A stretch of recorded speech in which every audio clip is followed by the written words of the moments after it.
Charmed wasn't just a show about witches. It was a battlefield disguised as sisterhood. A production where feuds burned hotter than any demon fire, and egos clashed louder than exploding warlocks. But behind the spellcasting and the tight leather pants, nothing was magical. The stars despised each other, the creator got fired from her own show, and one decision nearly destroyed everything. These are 20 secrets about Charmed hidden for decades, and the bonus? A prop that vanished and became worth more than anyone imagined. Number 20. The show was created as a response to Buffy. That's the people are over 18 years old. It's hard as hell to sell, as you know. Aaron Spelling didn't create Charmed because he loved witches. He created it because he hated losing.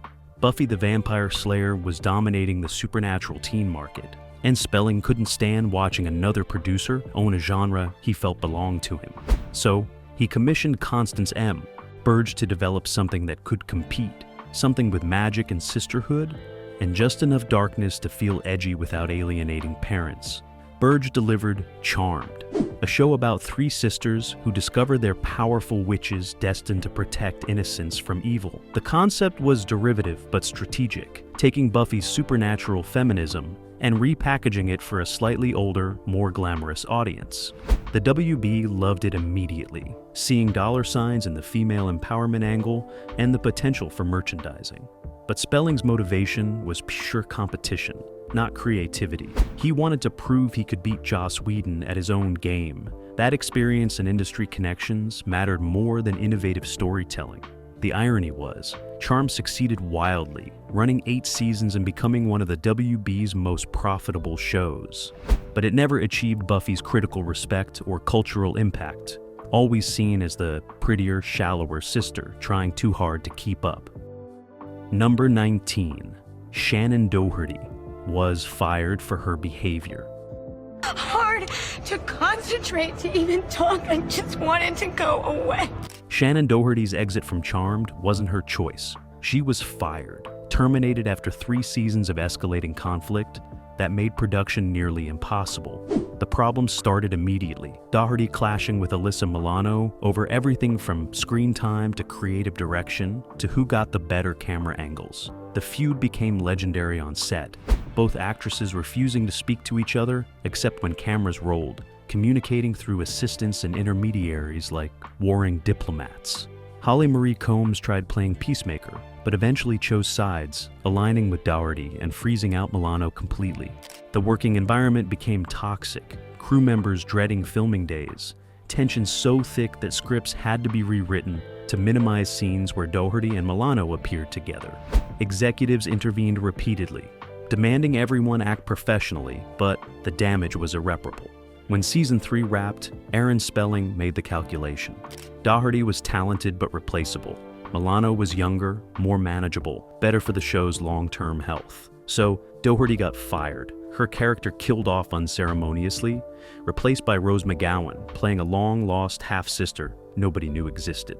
The decision shocked fans but saved the production, proving that even lead actors are expendable when their behavior threatens the bottom line.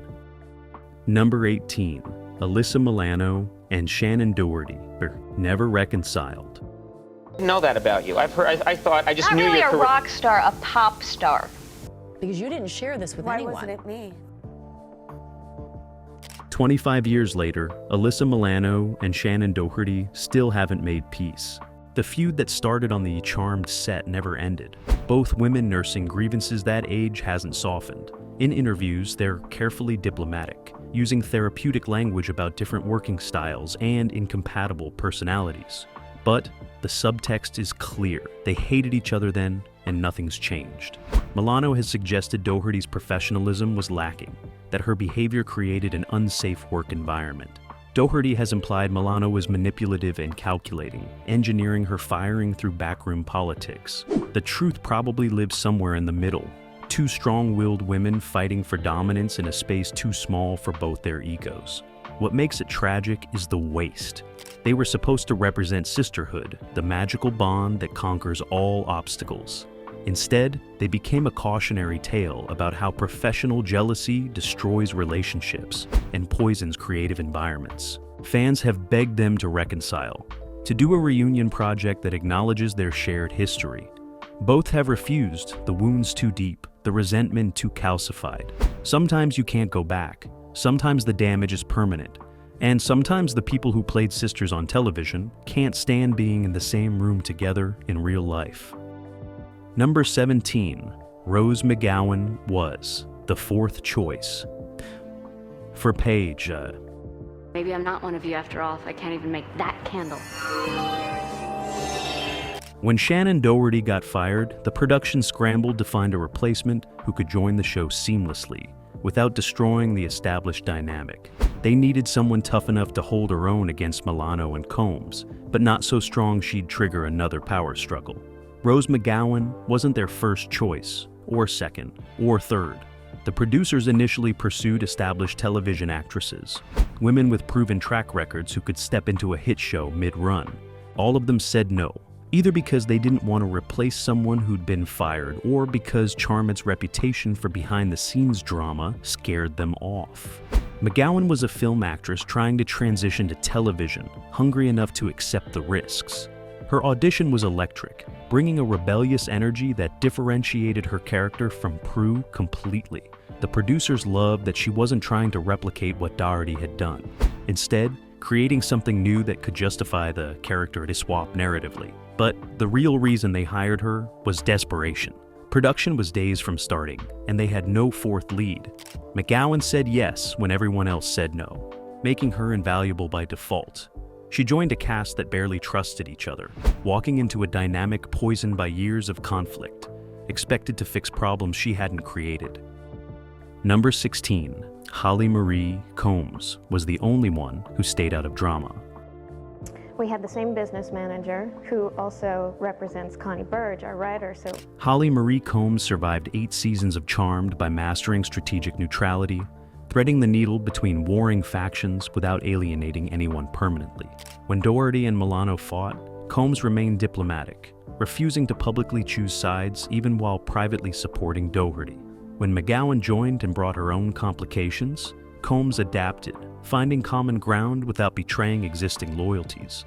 Her talent was making everyone feel heard without actually committing to anyone's position, a political skill that kept her employed while others burned out.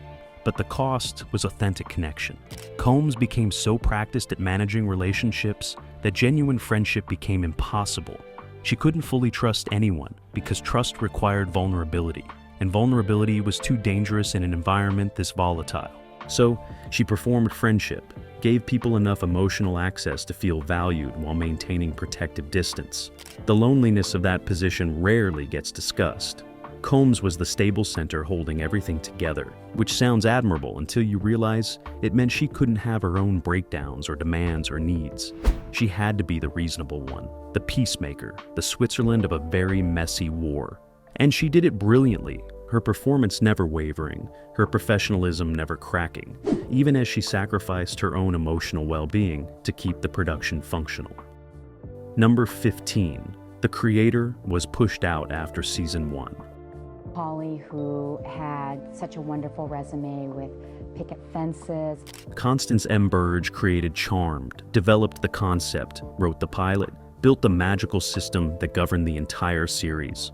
After season 1, she was gone, pushed out by producer Brad Kern, who wanted complete creative control. The transition wasn't smooth or friendly. Burge fought to maintain influence, arguing the show was her vision, her creation, her baby. Kern argued that television is collaborative, that creators don't own shows the way they think they do, that she'd served her purpose and was now limiting growth. The studio sided with Kern, seeing him as the safer bet for long-term success. Berg was devastated, watching her show continue without her, evolving in directions she never intended. Kern transformed Charmed into something flashier and more action-focused, emphasizing special effects and mythology over the character-driven drama Burge had prioritized. Ratings improved, validating the studio's decision, but something essential was lost. The show became more commercially successful, but less emotionally grounded, sacrificing depth for spectacle. Burge had to watch this happen from the outside, her name still in the credits, but her influence completely erased.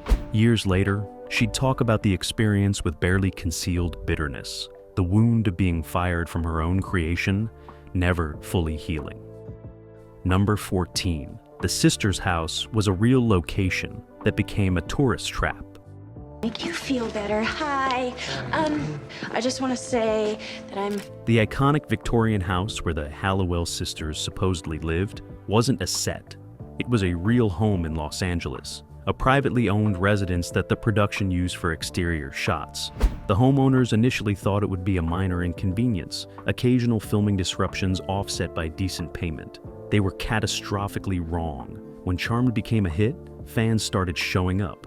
First a few, then dozens, then hundreds weekly.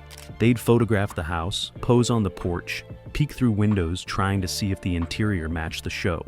The homeowners' privacy evaporated overnight, their property becoming a public commodity. They tried putting up fences and no trespassing signs, but fans ignored them, too excited about visiting a place where magic supposedly happened to respect boundaries. The situation escalated for years, peaking during the show's mid-run, when busloads of international tourists would arrive. The house a mandatory stop on supernatural television tours. The homeowners considered moving, but the property value had skyrocketed, the Charmed connection making it worth significantly more than comparable houses in the neighborhood. So they stayed, prisoners in their own home, unable to enjoy their property without strangers watching. When the show finally ended, they hoped the attention would fade. It didn't. 20 years later, fans still show up regularly, the house forever marked by its fictional association. Number 13. The show's continuity was completely ignored by writers. These are meant to slow an attacker down, but not do real serious harm. It's kind of like... Charmed's mythology was a mess, riddled with contradictions and inconsistencies that drove dedicated fans insane. The writers simply didn't care about continuity, treating each episode as standalone, rather than part of a coherent narrative. Rules established in early seasons would be ignored or reversed when convenient. Characters would forget abilities they had previously demonstrated. Magical systems would function differently, depending on what the plot required. Brad Kern actively discouraged writers from rewatching old episodes, arguing that the continuity concerns slowed down production and limited creative freedom. He wanted writers focused on making individual episodes entertaining, not maintaining coherence across seasons. This approach worked commercially, keeping the show accessible to casual viewers who didn't track every detail, but it enraged the hardcore fan base who'd invested in the show's world building, who wanted the mythology to matter and make sense. Online forums became battlegrounds, debating whether specific episodes were canon.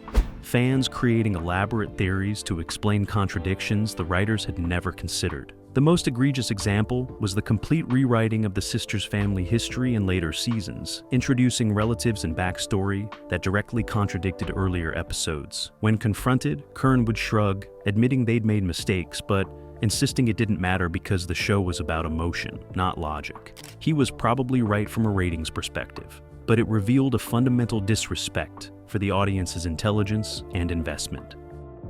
Number 12. The special effects budget was slashed every season. over her own family. Surprise! Charmed's visual effects deteriorated visibly as the show progressed, budget cuts forcing the effects team to do more with less every year.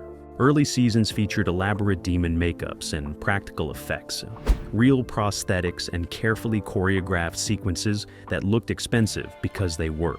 But as production costs increased and the WB's financial situation tightened, the effects budget got slashed repeatedly. By season 5, the team was working with a fraction of their original resources, forced to rely on cheap CGI that looked terrible even by contemporary standards. Demons that once required hours of prosthetic work became bad digital overlays. Magical effects that once had weight and presence became obvious computer graphics that pulled viewers out of scenes. The effects team did their best, stretching every dollar impossibly far, but they couldn't overcome fundamental resource limitations. Fans noticed immediately, complaining that the show looked cheaper and less polished than earlier seasons. The producers blamed the WB's financial struggles. The WB blamed rising production costs, and the effects team just kept working miracles with inadequate budgets. What made it worse was that other shows on the network maintained their effects quality, suggesting Charmed specifically was being deprioritized. The budget cuts became a symbol of how the network viewed the show. As a reliable moneymaker not worth investing in anymore, a profitable cow to milk until it died. Number 11. Alyssa, Milano's wardrobe, created constant standards controversies. I know that about you. I thought, I just Not knew really your a career. rock star, a pop star. Alyssa Milano's increasingly revealing wardrobe became a battleground between creative freedom and network standards. Her character Phoebe dressed in progressively tighter, shorter, more revealing outfits as seasons progressed. Milano embracing the sex appeal, while network censors grew increasingly uncomfortable. Standards and practices would flag outfits before filming, demanding changes, and Milano would show up wearing them anyway, daring them to stop production. The standoffs became routine, delaying shooting while executives debated whether specific tops showed too much cleavage or skirts were too short for family-friendly television. Milano argued her character's sexuality was empowering, that women should be able to dress however they wanted without judgment. The network argued they had advertisers to answer to, family groups who monitored content, regulations about what could air in certain time slots. Both positions had merit, but the conflict disrupted production constantly. Costume designers were caught in the middle, trying to create outfits that satisfied Milano's desire for sexiness and the network's need for appropriateness. The compromise was usually Milano getting her way, the network caving because halting production was more expensive than dealing with occasional complaints. But the pattern revealed uncomfortable truths about how the show marketed female empowerment while simultaneously exploiting female sexuality for ratings. The contradiction never fully resolved or acknowledged. Number 10. Brian Krause and Holly Marie Combs had a secret romance. Here you go, Leo. Non-fat milk, right? Thanks. Brian Krause and Holly Marie Combs didn't just play love interests on screen. They were involved romantically off-screen too, a relationship they kept hidden from cast and crew for years. The secrecy was strategic, both worried that public knowledge would create complications if the relationship ended or change how producers wrote their characters. So they snuck around, conducting their romance in shadows, meeting away from production, never arriving or leaving together, maintaining perfect professional distance whenever anyone was watching. The other cast members suspected something, but had no proof, noticing the way Krause and Combs looked at each other between takes, the private jokes and subtle intimacy that suggested more than friendship. But in an environment already poisoned by conflict and gossip, no one wanted to pry or create additional drama. The relationship eventually ended quietly, both parties moving on without public acknowledgement or messy fallout. Their professionalism throughout was remarkable, the breakup never affecting their on-screen chemistry or working relationship. Years later, after the show ended, Combs finally acknowledged they'd been involved, describing it as a beautiful relationship that ran its course naturally. The secrecy seems sad in retrospect, two people unable to be open about caring for each other because industry politics and professional concerns outweighed personal honesty. But it also demonstrated the isolation that came with working on Charmed, how every relationship became strategic, how trust was too dangerous to risk. Number 9. Rose McGowan battled depression. Throughout her time on the show, labels have never really fit. Actors never fit very well for me, although Rose McGowan joined Charmed already struggling with depression, and the toxic work environment made everything worse. She'd entered a production where everyone else had history, inside jokes, established hierarchies she wasn't part of. Milano remained distant, still processing the Doherty firing. Combs was friendly but guarded, unwilling to fully invest in another relationship that might explode. McGowan felt isolated and unwanted, a replacement everyone tolerated, but nobody truly embraced. The depression intensified, dark episodes where she'd barely function, showing up to set and delivering performances on autopilot while drowning internally. She started therapy, tried medication, did everything professionals recommended, but the fundamental problem was the job itself, the environment that reinforced her worst thoughts about being inadequate and unwelcome. Production schedules left no time for proper mental health care. She'd film 14-hour days, too exhausted to process emotions, then wake up and do it again. The performance she delivered was remarkable considering what she was battling privately, bringing humor and warmth to Paige, despite feeling neither herself. But the cost was enormous. Years later, McGowan would describe her time on Charmed as professionally successful but personally devastating, a period where career advancement came at the expense of mental well-being, where she sacrificed her health for a job that never valued her properly. Number 8. The show's ratings. Success saved. The WB network. Well, we could rent out the room at a reduced rate in exchange for help around the house. Charmed wasn't just successful. It was essential, one of the few shows keeping the WB financially viable during turbulent years, when the network struggled to compete against established rivals. When Buffy left for UPN, taking a massive audience with it, Charmed became the WB's anchor, the reliable performer that attracted advertisers and maintained viewership through good seasons and bad. Network executives built entire schedules around it, using Charmed as a lead-in for struggling new shows, hoping the loyal audience would stick around and discover other content. The strategy worked often enough to justify it, Charmed's stability compensating for numerous failed launches. But that importance gave the production enormous leverage. When budget discussions happened, Charmed always won, the network unwilling to risk losing a show they desperately needed. When creative disputes arose, producers usually got their way. Executives reluctant to interfere with something that worked commercially, regardless of behind-the-scenes chaos. This dynamic created a bubble where normal accountability didn't exist, where toxic behavior went unchecked because the ratings justified everything. The network needed Charmed more than Charmed needed the network, an imbalance that allowed problems to fester uncorrected. When the WB eventually merged with UPN to form the CW, Charmed was one of the few shows guaranteed to survive the transition, proof of its value and the network's dependence on it. Number 7. The final season was extended against everyone's wishes. I think we should write everything down. Everything that happened, everything we want future gen. Everyone involved with Charmed wanted it to end after season 7. The cast was exhausted. The creative team had run out of ideas. The network itself recognized the show had peaked. But the CW, newly formed from the WB and UPN merger, panicked about losing reliable content and demanded one more season. The decision was purely financial, network executives unwilling to let a profitable show die, even though its creators begged to end it gracefully. So, season 8 happened against collective will, everyone showing up because contracts required it while resenting every moment. The scripts reflected that exhaustion, recycling plots and concepts from earlier seasons. The writers unable to generate fresh material after 7 years. The cast's performances became mechanical, hitting marks and delivering lines without the energy that once made the show special. Holly Marie Combs later described it as the longest year of her life. Endless days of pretending to care about storylines everyone knew were tired. Milano and McGowan barely spoke anymore.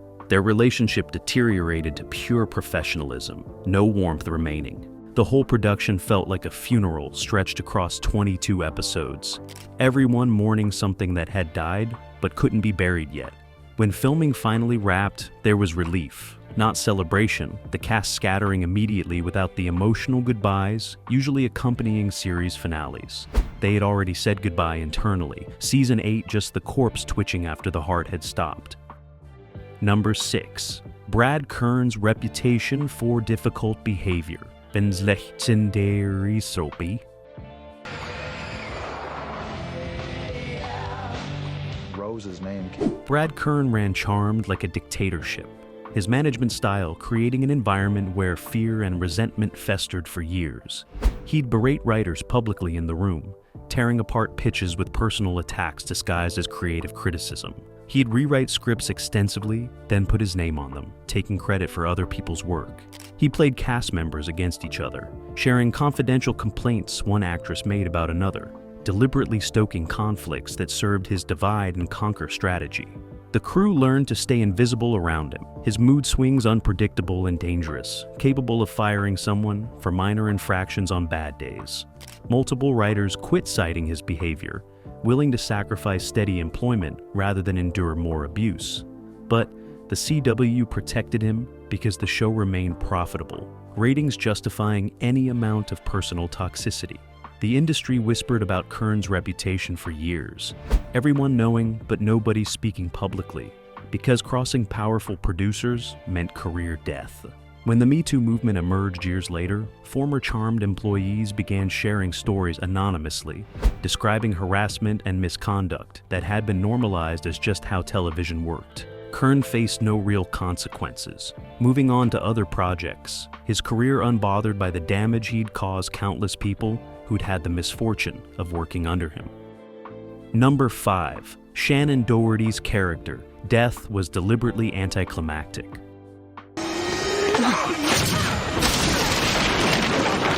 When Shannen Doherty got fired, the producers decided to punish her character too. Prue Halliwell's death was shockingly anticlimactic, killed off screen between seasons with minimal explanation or emotional weight. Fans who'd invested 3 years in her journey got nothing. No heroic sacrifice or meaningful goodbye. Just an awkward exposition dump, explaining she'd died fighting a demon during the summer hiatus. The decision was petty and deliberate. Brad Kern later admitting they didn't want to give Doherty's character a dignified exit because she didn't deserve one after causing so much trouble. The cruelty of that choice extended beyond Doherty to the audience. Fans who'd done nothing wrong but watch and care about characters they'd been taught to love. The backlash was immediate and intense, angry letters flooding the network, online forums exploding with rage about disrespecting a lead character. But the producers didn't care. Their message to other potentially difficult actors clear. Behave or we'll destroy not just you, but the character audience's love, making your entire contribution meaningless. That vindictiveness poisoned the show's legacy, many fans never forgiving how Prue was treated. Decades later, the decision still generates debate, considered one of the worst character exits in television history. Not because it was tragic, but because it was spiteful.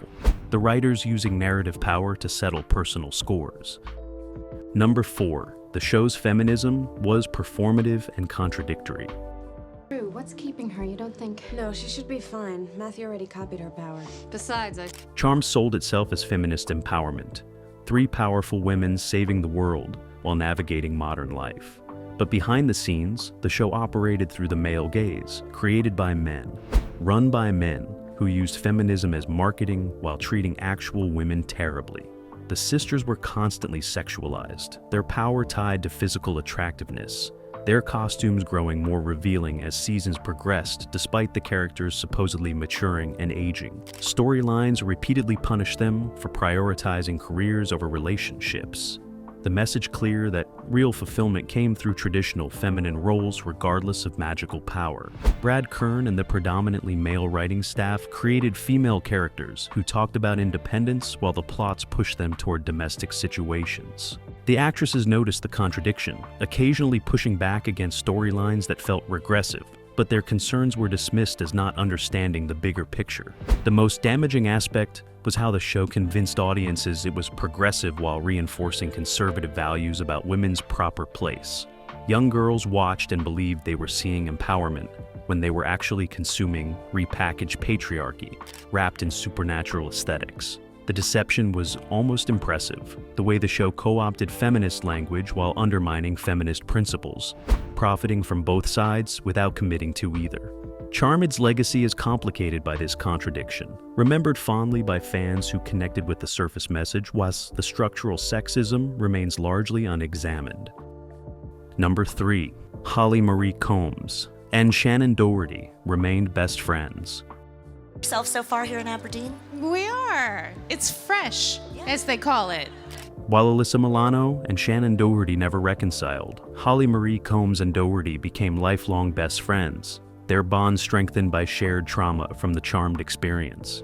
When Doherty got fired, Combs seriously considered quitting in solidarity, only staying because contractual obligations and financial realities made leaving impossible. But she never forgave the producers or Milano for what happened, maintaining cold professionalism for 5 more seasons while internally seething.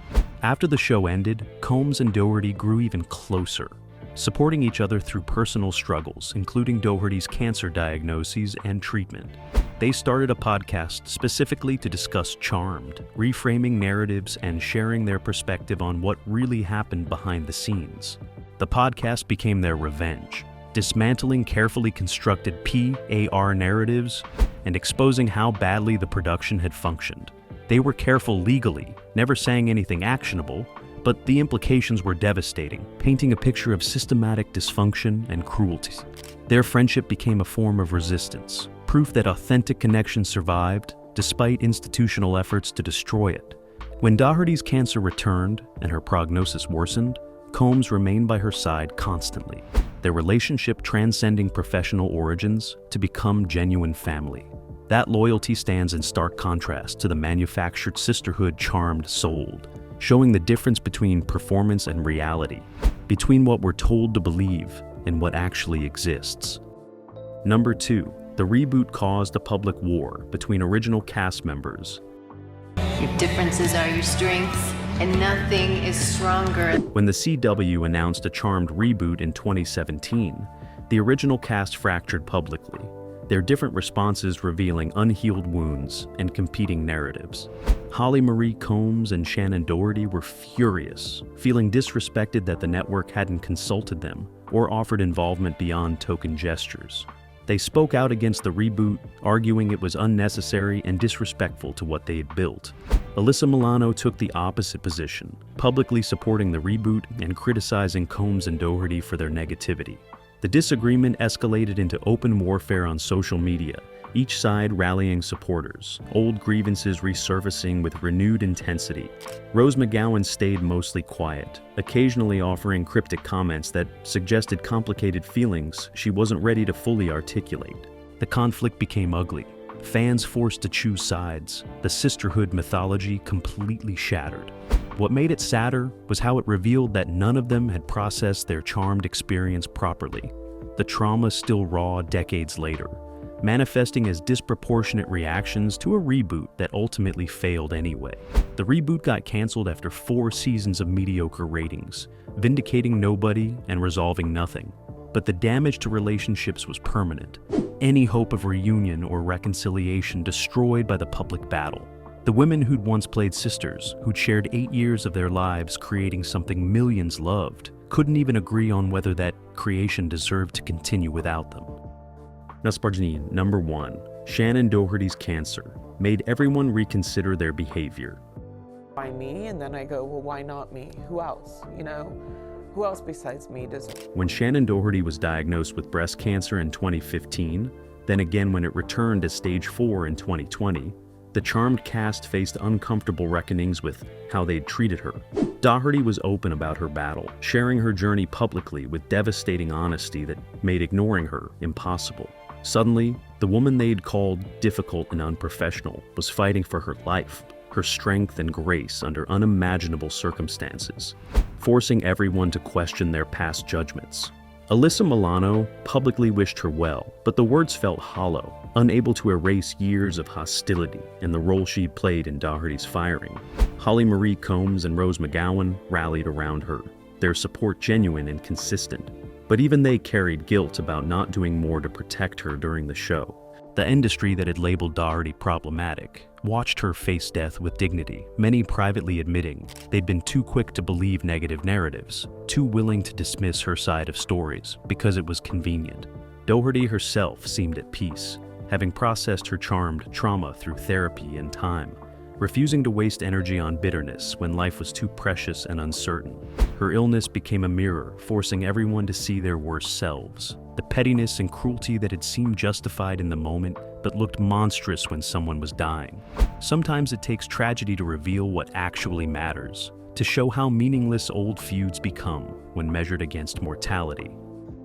Bonus fact: the Book of Shadows prop was stolen and never recovered.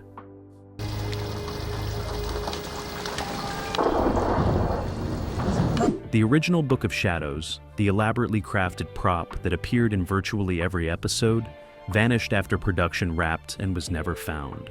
The book was custom-made, hundreds of hours of artistic work creating pages of spells and demon information that looked authentically ancient. It wasn't just any prop, it was the physical embodiment of the show's mythology, arguably the most important object in the entire series. Security on the final day of filming was supposedly tight, everything cataloged and packed for storage or auction. But when they looked for the Book of Shadows, it was gone. Someone had stolen it, walking out with a piece of television history worth potentially hundreds of thousands at auction. The production company investigated, questioned crew members, checked security footage. Nothing. The thief was either extremely lucky or had planned carefully, knowing exactly when to strike. Over the years, fans have speculated it'll surface eventually, that whoever took it will try to sell it and get caught. But decades later, nothing. The book exists somewhere, in someone's private collection. A treasure they can never publicly display, because doing so would reveal their theft. It's both frustrating and slightly perfect. The Book of Shadows maintaining its mystery even in real life. Possessed by someone unknown, its power too dangerous to reveal. The show that was about magic has real magic surrounding it still. Secrets that refuse to be uncovered, no matter how much time passes. Charmed didn't just cast spells. It broke hearts, destroyed friendships, and proved that sisterhood is harder to maintain in reality than in scripts. If these secrets shocked you, hit like, subscribe, and tell us in the comments which fact you never knew. Because in a world of forgotten shows, only one taught us that the real demons aren't the ones you vanquish. They're the ones you work with, forever.